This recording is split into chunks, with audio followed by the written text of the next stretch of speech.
دانشگاه گوهرشاد جایی که شایستگی در سایه رهبری پدیدار می شود. نماد تعهد و آموزشی با کیفیت.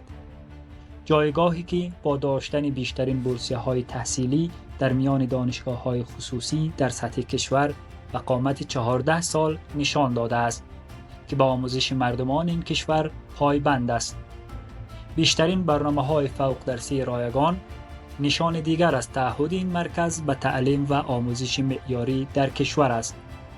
دانشگاه گوهرشاد با داشتن دانشکده‌های 4گانه و دپارتمنت‌های مختلف، دانشکده اقتصاد و مدیریت، دانشکده کامپیوتر ساینس، دانشکده حقوق و علوم سیاسی و دانشکده انجینری، میزبان علاقمندان به یادگیری معیاری و تخصصی است. گوهرشاد، شایستگی و رهبری.